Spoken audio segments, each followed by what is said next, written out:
Hello everyone, I hope you all are doing great. I am Sabina, your mastermind faculty at Dorset Management Tour. And again, here we are with another interview session. And again, it gives me an immense pleasure to introduce All India Rank 10 Miss Jyoti. First, congratulations, Jyoti, for securing this All India Rank 10 in Dorset 6.0 entrance examination. Thank you so much, ma'am. So, Jyoti, I'm sure you know those who are watching this video. They must be very eager to know कि what all strategies, what all planning you have done during your NORCET 6.0 preparation period. So, but before that, one very important question is जब NORCET 6.0 का result declare हुआ, what वो मतलब उस time पे what was your thinking कि जब नॉर्सेट के लिए आप रिजल्ट अपना देख रहे थे, do you have this idea that you will clear the examination with a very good rank? ये क्या आपके दिमाग में था? मैम ऐसा था कि एग्जाम देकर आने के बाद मतलब ये तो था कि एग्जाम तो अच्छा गया हुआ है, पर ये नहीं था कि रैंक इतना अच्छा आएगा। एग्जाम अच्छा था मैम, पर रैंक एक्सपेक्टेड नहीं था कि रैंक 10 आएगा। सबसे पहले जब आपको पता चला that you you know secured 10th rank, so आपने ये इंफॉर्मेशन सबसे पहले किससे शेयर किया? मैम एक्चुअली वहाँ तो ऐसा हुआ था कि जब रिजल्ट आया ना, तो यहाँ पे एक्चुअली इलेक्ट्रिसिटी नहीं थी, तो मेरा फोन स्विच ऑफ था। तो मेरे सारे फ्रेंड्स ने मुझे कांटेक्ट करने के लिए ट्राई किया, तो मेरा फोन स्विच ऑफ आ रहा था। तो उन्हें ऐसा लगा था कि हमें भी ऐसा होगा कि रिजल्ट और अच्छा नहीं होगा, इसलिए मैंने फोन स्विच ऑफ कर दिया है। तो फिर जब मैंने फोन ऑन किया चार्ज पे कर, तो फिर मैसेजेस आने लगे, तो मैंने ध्यान नहीं दिया था। फिर उसके मेरे एक फ्रेंड का कॉल आया कि रिजल्ट आ गया है, एक बार चेक कर लो। मैम उस टाइम पे मेरी एक फ्रेंड थी मेरे साथ पे, बट मुझे इतना नहीं हो रहा था कि मैं रिजल्ट चेक करता हूँ, मुझे बहुत डर लग रहा था। फिर जब मैंने रिजल्ट चेक किया, तो फिर जब मैंने रैंक 10 देखा ना, तो फिर मैंने अपने फ्रेंड को बोला कि यार देखो ये ऊपर वाले का रैंक है कि मेरा रैंक है कि नहीं, मेरे नीचे रहेंगे। आपने फिर किस मतलब तौर से किया था? नो मैम, वो उधर मेरी नीचे फ्रेंड रहती है, वो आई हुई थी, तो उनका था। तो आपने अपनी फ्रेंड से जो है डबल चेक करवाया कि चेक इट कि हाँ ये जी। मेरा ही रैंक है? हाँ जी मैम, मैंने तो थ्री ये टाइम्स चेक तो किया। हाँ जी, मैंने बिल्कुल। 3 टाइम्स चेक किया। फिर मैंने उन्हें बोला कि आप एक बार चेक करो, तो फिर उन्होंने 2 बार चेक किया, उन्होंने बोला कि हाँ तुम्हारा ही है। फिर उसके बाद में चली हुआ, मैंने तुरंत पापा को कॉल किया। फिर मैंने ना पापा को वंडरफुल। मतलब आई वाज जस्ट किडिंग कि पापा मेरा थोड़ा अच्छा नहीं है रिजल्ट। मेरे पापा का पापा ने बोला चलो मजाक मत करो, बताओ कितना है। फिर उसके बाद मेरी फ्रेंड ने साइड से बोल दिया अंकल हो गया इसका। फिर उसके बाद मैंने अपनी मम्मा को कॉल किया, फिर मम्मा को बताया कि मम्मी मैंने फिर उनको भी बोला कि मम्मी मेरा थोड़ा रिजल्ट अच्छा नहीं है। तो मेरी मम्मी ने मेरा कोई बात नहीं, ठीक है, सब अच्छा है, कोई दिक्कत नहीं। फिर उसके बाद ना मैंने उनको व्हाट्सएप किया एक बार देख लो कर भी। तब मेरी मम्मी ने देखा, तो फिर हम 2 मिनट तक वो एकदम साइलेंट हो गए थे। फिर उनके बाद उनको समझ में आया, तो वो इतना खुश हो गए बहुत ज्यादा। Wonderful and glorious achievement, Jyoti. Securing all India rank 10th itself is a very big achievement.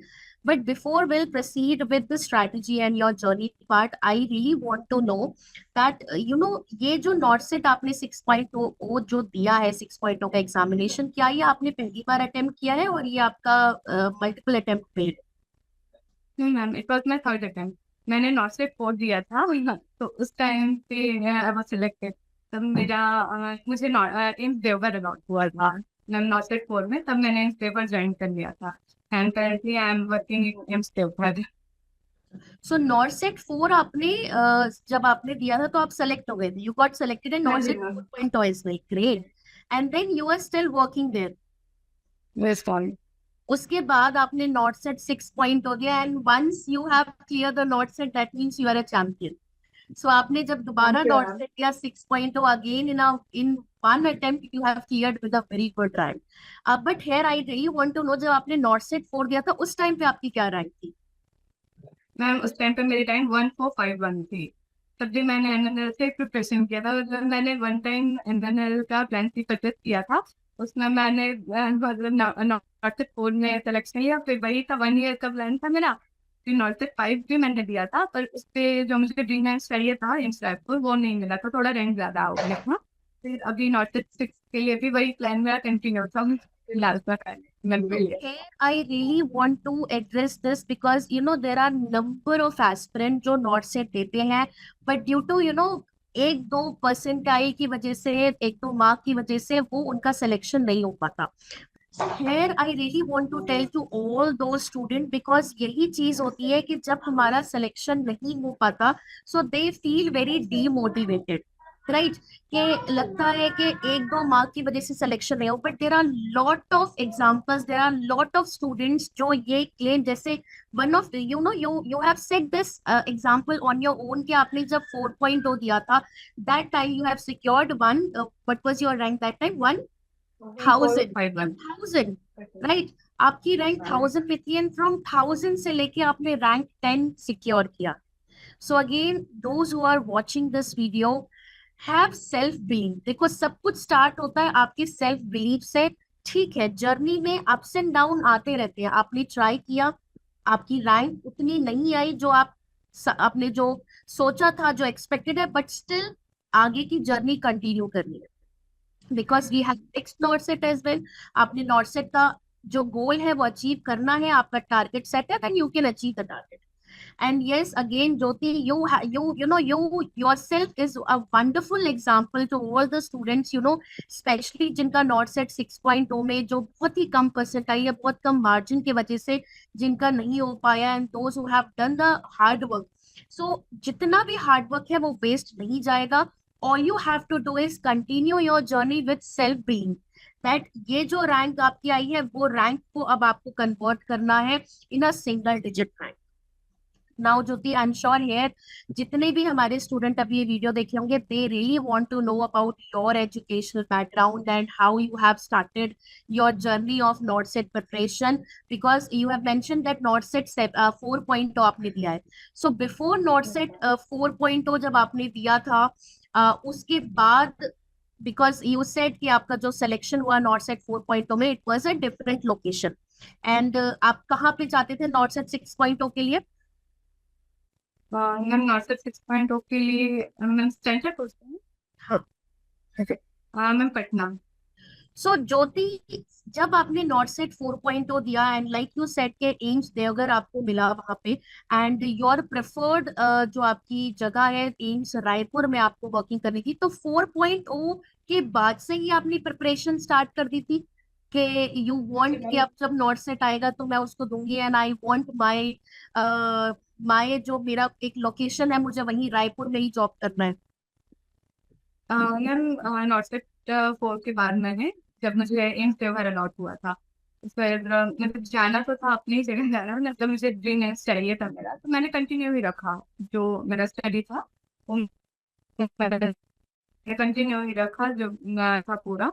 तो फिर मैं वही था, कंटिन्यूएशन रखने के मुझे बाद आई एम श्योर यहाँ पे बच्चे ये जरूर जानना चाहेंगे because how you have managed your studies with the working hours, क्योंकि एम्स में जाना is, we all know that AIIMS is something which have a very busy and hectic duty hours, बहुत बिजी एंड हेक्टिक शेड्यूल होता है, working होते हैं। उसके साथ आपने अपनी पढ़ाई को कैसे मैनेज किया और मेंटेन किया?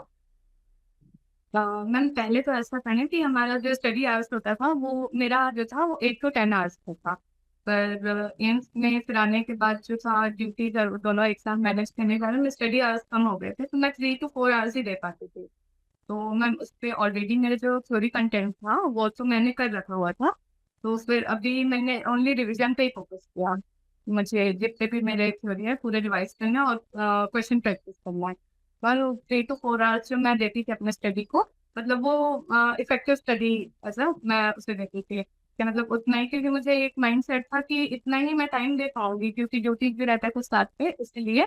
तो मैम फिर मैंने सिर्फ रिवीजन और क्वेश्चन जो प्रैक्टिस थे, टेस्ट थे, मैंने वही बस फोकस किया अभी नाश्ता So here, like you have mentioned कि क्योंकि आपकी थ्योरी बहुत स्ट्रॉन्ग थी, आप ऑलरेडी वो कवर कर चुके थे, so when you have started your preparation for 6.0, आपने अपना पूरा फोकस रिवीजन एंड प्रैक्टिस पे दिया। Here again Jyoti, I really want to know कि जब आपने रिवीजन की प्रैक्टिस करी, तो रिवीजन का क्या फॉर्मेट यूज किया आपने कि मैं 6.0 के लिए प्रिपेयर कर रही हूँ और मुझे जो है इस तरीके से रिवाइज करना है, तो रिवीजन में आपने क्या क्या रखा? मैम ऐसा था कि जो मेरा प्लान सी था वो मेरा जैन में ही हो गया था, कंप्लीट हो गया था। फिर उसके बाद एमएलबी प्लान एक लॉन्च हुआ, तो फिर मैंने देखा कि वो रिवीजन के लिए मुझे वो सही लगा। तब मेरी उस टाइम पे हेमंत सर से बात हुई थी सबसे पहले, जो एनएलएल टीम मेंबर है। तो उन्होंने ना उनसे मैंने पूछा कि एमएलबी के बारे में उस समय क्या करना है, उस पर क्या रिकॉर्डेड होगा वीडियो से लाइव होगा, सारी चीजें उन्होंने मुझे बताया। That time we फिर have MLB Lite for 6.2. Yes. बीएस कॉल। तो फिर हेमंत सर ने मुझे बताया पूरा, तब उन्होंने मुझे एक ही चीज बोली थी कि आप जितना भी एमएलबी लाइव पे शेड्यूल जो होगा, अब बस वही फॉलो करो, जितने भी टेस्ट होंगे, लाइव टेस्ट जो अपलोड होंगे, आप सिर्फ वो दीजिए। मैं गारंटी लेता हूँ आपके क्लियर हो जाएगा। तो मुझे वहां से मोटिवेशन मिला था। मैंने बोला कि ओके सर। तब फिर मैंने एमएलबी के थ्रू ही पूरा अपना रिविजन किया, और जो भी लाइव टेस्ट जो अपलोड होते थे मैंने वो दिया। मैम मुझे एमएलबी लाइव जो पर्सनली बहुत अच्छा लगा था, क्योंकि उसमें हमने जितने वीडियोस फैंसी में जितने पढ़े हुए थे ना, वो पूरे कवर थे।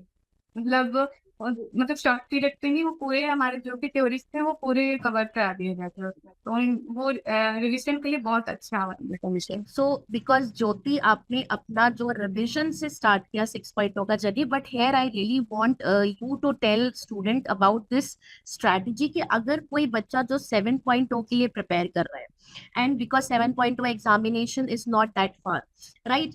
अब अगर उसे स्क्रैच से शुरू करना है तो वो सबसे पहले कौन से ऐसे सब्जेक्ट हो जिनकी कंसेप्चुअल वीडियो पे फोकस करे? मैम अब इसके लिए है तो जो मेजर जैसे सब्जेक्ट्स हैं, जैसे कि एफ1 है, ऑब्स्टाइनी है, पीडियाट्रिक है, और एमएसएन है, ये सब पे फोकस करना चाहिए। क्योंकि मैम जब मैंने नॉट स्टेट 4 के लिए जब प्रिपरेशन स्टार्ट की थी, उस टाइम पे भी मेरे पास भी कम ही टाइम था। जून में अचानक से एग्जाम था, हमें पता था, तो उस टाइम पे मतलब ऐसा नहीं था कि मुझे पूरा सब्जेक्ट कंप्लीट करने के लिए टाइम था मेरे पास। तो मैंने मेजर सब्जेक्ट्स पे मैं फोकस किया था। तब उस टाइम पे मैंने यही मेजर सब्जेक्ट्स है ना कंप्लीट वीडियोस देखे थे और पूरा यही किया था। क्योंकि अभी इतना टाइम नहीं है कि आप पूरे पूरे कंप्लीट कर सको। तो जो सब्जेक्ट्स जो हाई वेटेज रखते हैं उसे पहले कंप्लीट करना, अब सिर्फ जो माइनर सब्जेक्ट्स रह जाते हैं ना, वो हम टेस्ट के थ्रू या फिर जो मतलब रिवीजन वीडियोस होते हैं उसके थ्रू हम कंप्लीट कर सकते हैं। बिल्कुल, absolutely Jyoti, very well said. This is what I really want everyone to understand here, specially those who are working. ये जो सबसे बड़ा थंब रूल जो जहाँ ज्योति ने शेयर किया, ये उन लोगों के लिए ज्यादा एप्लीकेबल है, those who can not devote more than 3 और 4 आवर्स इन अ डे, जो वर्किंग है, जिनका बहुत 6 8 आवर या 12 आवर ऑलरेडी जॉब में वो फिक्स्ड है, तो वो इतना टाइम नहीं दे पाएंगे दिन में, एक 12 घंटे या 8 घंटे। सो दे नीड टू अंडरस्टैंड कि हम सारी चीजें करने बैठेंगे कुछ भी नहीं होगा, will end up doing nothing. So instead of this, like Jyoti said, you have to first put all your focus on the priority subject. And सबको जो भी नॉट सेट प्रिपेयर कर रहा है, they have a very good hold कि हमारे priority subject not set पे कौन से होते हैं। तो सबसे पहले आपका प्राइम फोकस होना चाहिए प्रायोरिटी सब्जेक्ट पे। जो माइनर सब्जेक्ट है उनको हम कवर करेंगे through the practice test and through हमारी फास्ट ट्रैक जो रिविजन सीरीज होती है उसके थ्रू।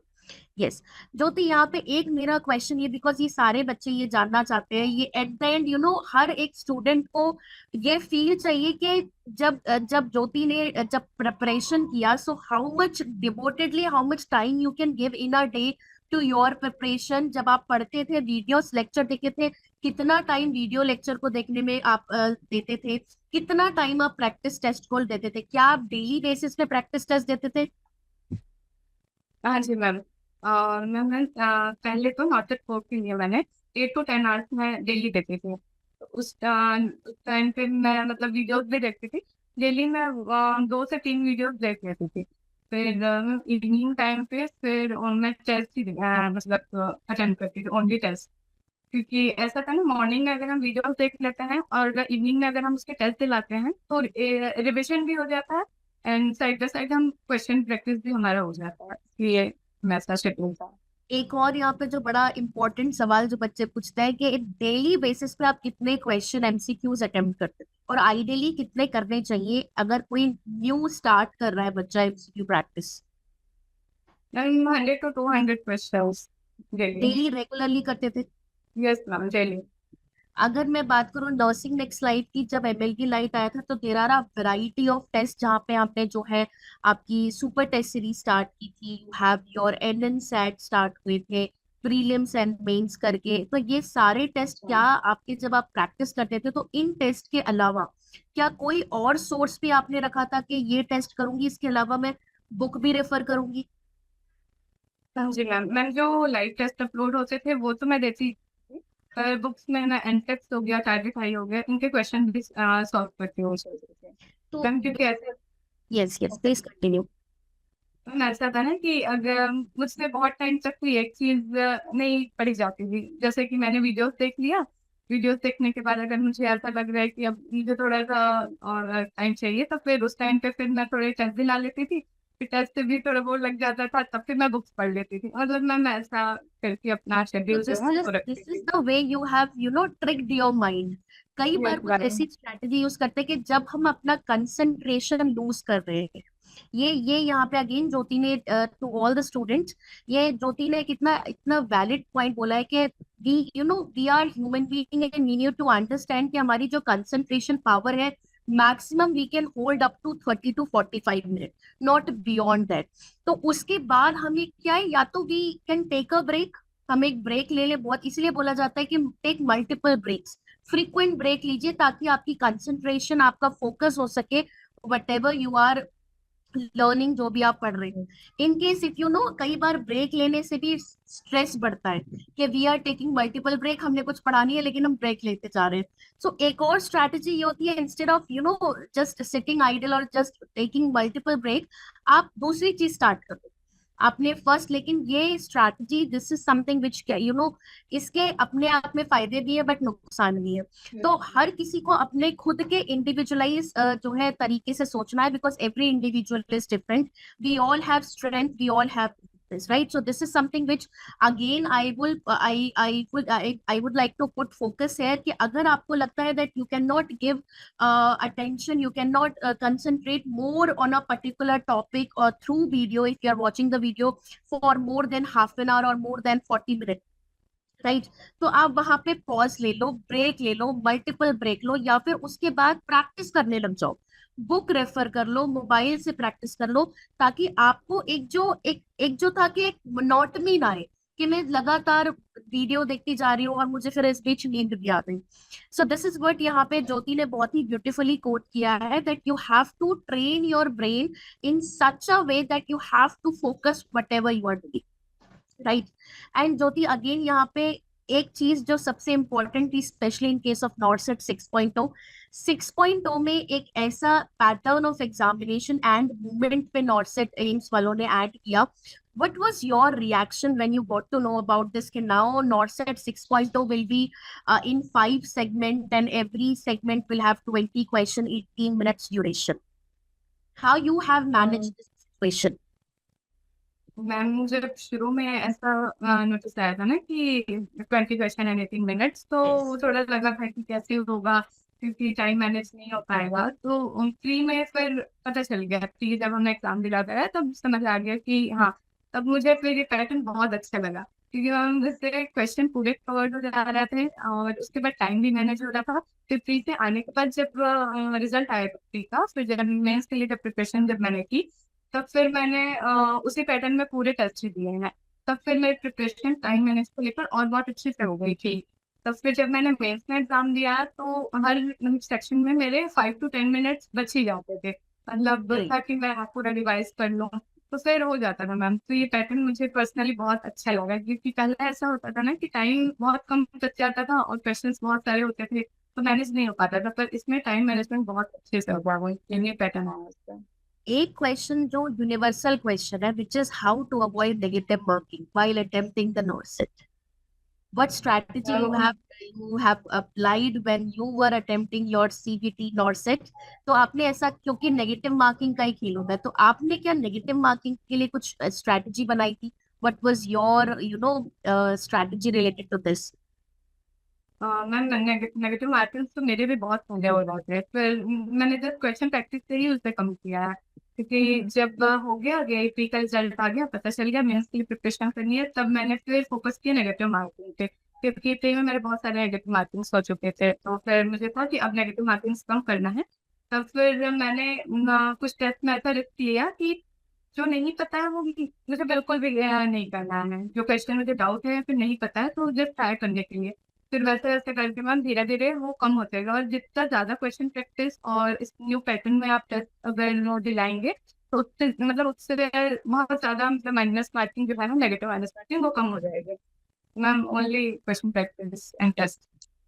नो, ये यहाँ पे जब आप प्रीलिम्स आपने नॉट सेट 6.0 का अटेम्प्ट किया तो प्रीलिम्स में आपका कितना स्कोर आया, कितना परसेंटाइल आया? 95%। Great great.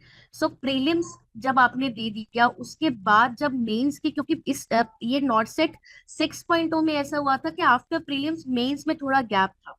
प्रीलिम्स के बाद आपने मेंस की प्रिपरेशन को कैसे स्टार्ट किया? क्योंकि प्रीलिम्स एक ऐसा होता है कि हम सारी अपनी रिवीजन भी कर चुके हैं, प्रैक्टिस भी कर चुके हैं, तो मेंस के लिए आपने क्या ऐसा कंटेंट रखा कि मुझे अब मेंस के लिए क्या आपने दोबारा से सारे सब्जेक्ट को रिव्यू किया, रिवाइज किया?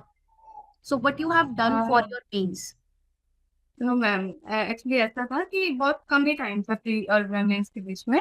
तो उस टाइम मैंने फिर से कोई भी जो सब्जेक्ट थे वो नहीं स्विच उठाया। मैंने ओनली टेस्ट ही दिया उस टाइम पे। और वीडियोस मल्टीपल टाइम्स, जो एमएलबी लाइव की वीडियोस थे ना, वो एक वीडियोस मैं मल्टीपल टाइम्स ही देखती थी कि जितना ज्यादा अगर मैं वीडियोस देखूंगी, क्योंकि वो सारे अभी जो न्यू अपडेट्स है उस पर बेस्ड थे। तो फिर मैंने जितना ज्यादा हो सका ना वीडियोस देखे, और जो टेस्ट थे बस वही दिया। ग्रैंड टेस्ट जो थे ना, मैंने वनडे बिफोर भी मैंने वो टेस्ट ही देते हुए मैं गई थी सेंटर पे। Very good point, very good point. And here we all need to understand कि प्रीलिम्स इज द आपका जो क्वालिफाइंग प्रीलिम्स, जो आपका स्क्रीनिंग स्टेज है, वहां उससे पहले you have to make sure कि आपका सारा कंसेप्चुअल वीडियो कंप्लीट हो जाए। प्रीलिम्स के बाद आपको पूरा focus revise revise and practice पे देना है।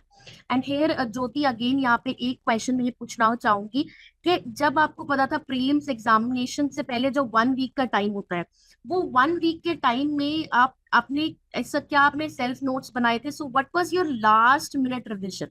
आपकी जो सबसे एंड में जो 1-2 दिन या 3 दिन रह जाते हैं उसमें आपने रिविजन कैसे किया? मैम लास्ट के टाइम पे तो जैसे आपने बताया था कि हमें last minute minute revision notes जो हम बनाने के लिए आपने हमें डिटेल्स में भी बोला था, तब से मैम मैंने एक अलग से एक नोट्स मैंने बनाना स्टार्ट किए थे जिनमें सारे सब्जेक्ट्स के मतलब थोड़े ही थे, पर लास्ट मिनट रिवीजन नोट्स थे मेरे। तो लास्ट टाइम पे मैंने सिर्फ उसी को ही पूरा गो थ्रू किया था। और उन छोटे छोटे मेरे जो की पॉइंट्स थे कुछ पे, मैंने बस वही देखा था और एक्स्ट्रा कुछ भी नहीं। क्योंकि लास्ट टाइम पे मैम ऐसा था कि अगर हम एक सब्जेक्ट भी अगर पढ़ते, फिर ऐसा होता है कि मैंने वो सब्जेक्ट कंप्लीट नहीं किया वो सब्जेक्ट, इसलिए मैंने एक नोट्स में ही सारे सब्जेक्ट्स के जो एलिमेंट थे वो बना रखे थे। तो मैंने राइट, बस वही किया राइट। और and this is what I really want to tell to all the student कि लास्ट मिनट रिविजन की जो बुकलेट होती है वो बच्चों एंड में नहीं बनती है, वो डे 1 से ही बनती है जब आप अपनी कंसेप्चुअल वीडियो लर्निंग स्टार्ट करते हो। जो भी सब्जेक्ट आप देख रहे हो, you have to give minimum half an hour या 15-20 मिनट अपने नोट्स पे दो। आपने जो भी वीडियो में सुना है, जो भी देखा है, उसके सिर्फ और सिर्फ की पॉइंट को आपने अपनी लैंग्वेज में अपनी बुक में लिखना है। That book will be very valuable. और उसकी वैल्यू एग्जाम से 3 या 4 दिन पहले ही समझ में आती है, जब हम सिर्फ उसको गो थ्रू करते हैं। वीडियो, आपकी बुक चाहे टारगेट हाई हो, साउंडर्स हो, कोई बुक आपको हेल्प नहीं करती। एंड में आपके सिर्फ और सिर्फ आपकी खुद के लिखे हुए नोट्स पे ही आप ट्रस्ट करते हो, और वही आपका लास्ट मिनट रिविजन का सोर्स होता है। सो यस ज्योति, नाउ यहाँ पे एक और जो सबसे इम्पोर्टेंट क्वेश्चन है which I really want to know, जब भी हम नॉर्थ सेट एग्जामिनेशन देते हैं, like in your case, because you are already working in the NORCET and you are preparing for NORCET 6.0, लेकिन फिर भी with the job, or if you are dedicatedly preparing, someone who are dedicatedly preparing for NOTS, कहीं ना कहीं एक peak level आता है जहाँ पे अपने अंदर से लगता है कि now let us just give hope, नहीं हो पाएगा। स्पेशली एट टाइम जब हम मल्टीपल टेस्ट देते हैं और उसमें रैंक बहुत कम आती है, बहुत कम स्कोर करते हैं।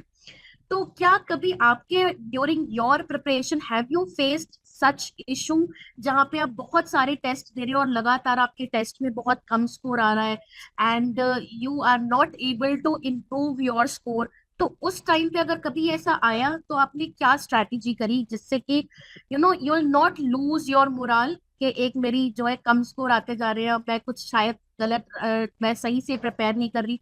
पहले तो ये बताओ कि क्या कभी ऐसा हुआ था? मैम ऐसा बहुत कम हुआ था, मतलब ऐसा था कि कंटिन्यू तो ऐसा नहीं होता था, बीच में कभी आ गया स्कोर, मतलब थोड़ा कम ऐसा होता था, पर कंटिन्यू ऐसा बोलेंगे तो नहीं होता था मैम, मतलब आ जाता था स्कोर।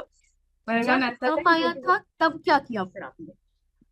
मैम तब थोड़ा डर लगता था, फिर उस टाइम पे मोटिवेट करने के लिए मेरे पास इतने लोग थे ना, मतलब मेरे फ्रेंड्स थे, मेरे कलीग्स थे, कि मतलब उन्होंने, मतलब मुझे तो सेल्फ डाउट होता था कि अब हो पाएगा कि नहीं, मतलब नहीं सिलेक्शन हुआ तो फिर मैं कैसे करूंगा, मतलब मुझे इस चीज का डर था।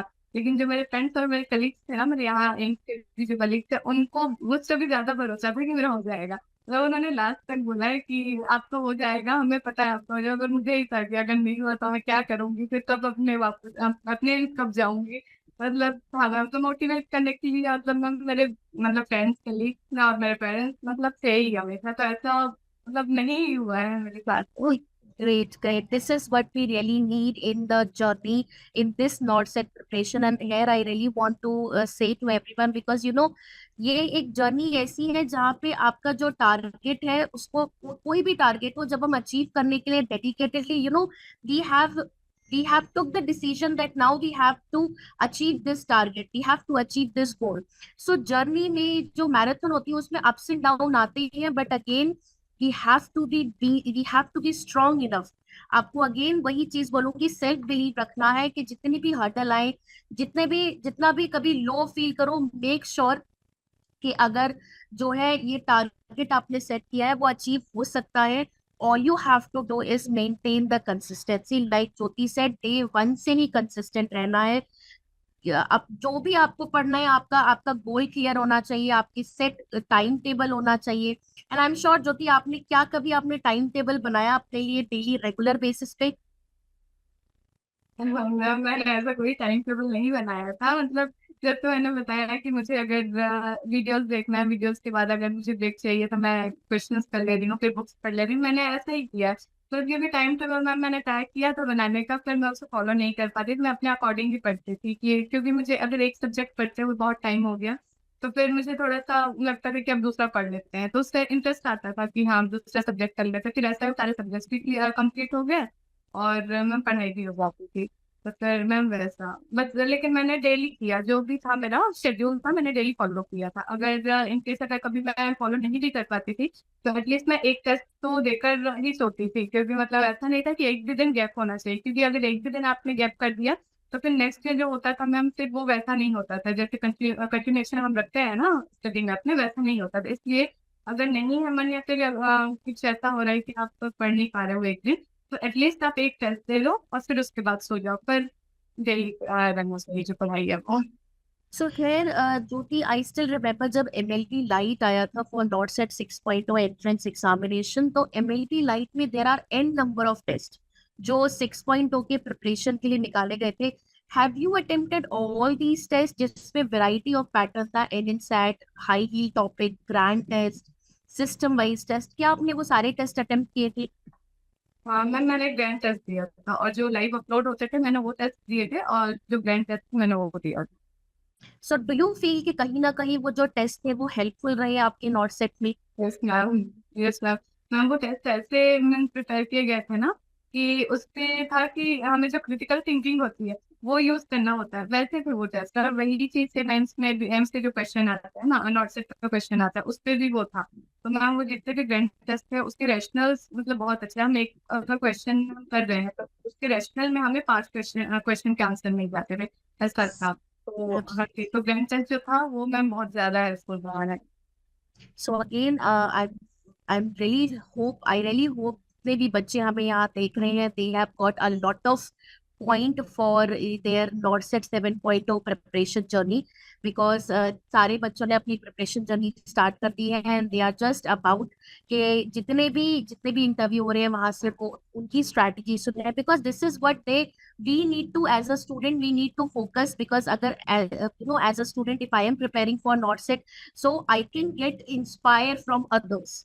This is one of the one of the very important thing. जैसे बोलते हैं ना, हम हमेशा अपनी, एक तो यह है कि मिस्टेक्स को कभी रिपीट नहीं करना। बिल्कुल। तो यहाँ पे जो भी आपने मिस्टेक्स की ड्यूरिंग योर प्रिपरेशन जर्नी, वो सेम दूसरा ना करे, इसीलिए इम्पोर्टेंट होता है क्या स्ट्रैटेजी अप्लाई करी ये इंटरव्यू को, पूरे सेशन को देखना। सो आई एम श्योर आज जितने भी बच्चे होंगे उन्हें बहुत ही वैल्यूबल पॉइंट मिले होंगे। And Jyoti, at the end, if you want to tell any important point related to NORCET 7.0 preparation journey to all the viewers, those who are watching this video right now? तो ma'am पहला तो ये है कि अगर आप कोई भी टेस्ट अटेम्प्ट कर रहे हो, तो अगर आप जो क्वेश्चन आपको आ रहे हैं वो क्वेश्चन तो आपको पता ही है, लेकिन जो क्वेश्चन आपसे गलत हो रहा है या फिर मिस्टेक कर रहे हो आप उससे, उसके फिर आप एक अलग नोट्स बनाइए।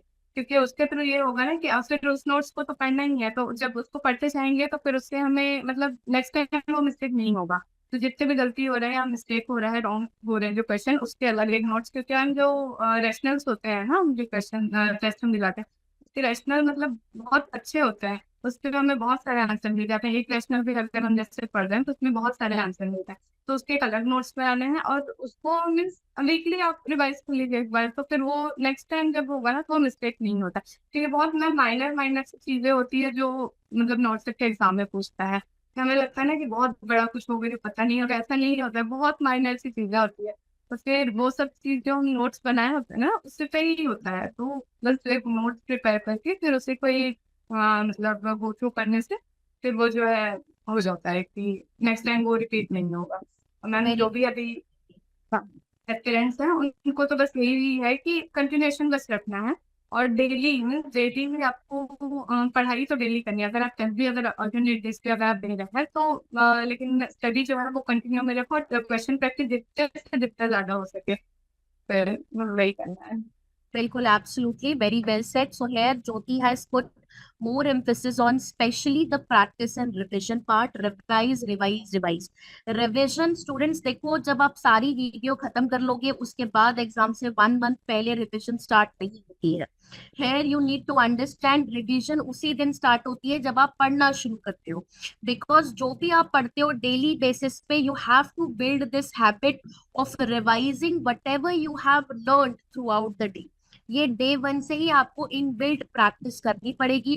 डेली आपको एमसीक्यूज पढ़ने हैं, डेली आपको एमसीक्यूज अटेम्प्ट करने हैं, डेली आपको कुछ ना कुछ पोर्शन को रिवाइज करना है, और डेली आपको कंसिस्टेंसी मेंटेन करनी है। This is your thumb rule जो आपको फोकस करना है नॉर्सेट 7.0 एंट्रेंस एग्जामिनेशन के लिए। And again congratulations Jyoti, and thank you so much for sharing your valuable strategies and your important pointers related to your NORCET 6.0 journey. I'm sure जितने भी बच्चे हमें देख रहे होंगे, somewhere they will apply this your important strategy into their preparation point. And NORCET 7.0 में आई am sure वो भी यहाँ पे आपकी जगह पे ही बैठ के इंटरव्यू देंगे 1 डे। सो राइट, ये 1 डे के लिए यू हैव टू, जितने भी स्टूडेंट हमें ये देख रहे हैं, you have to believe this that either it is 1 day और day 1। So if you have not started your NORCET 7.0 preparation, then do start it. And we have a very limited time because 7.0 का examination आने वाला है। Just focus on these 3 important आपके जो point होते हैं, video को देखना, रिवाइज करना, प्रैक्टिस करना, right? And maintain the consistency. So yes, with this, thank you so much for watching this video. And again, congratulations, Jyoti, for securing all India rank 10. Thank you so much for having me.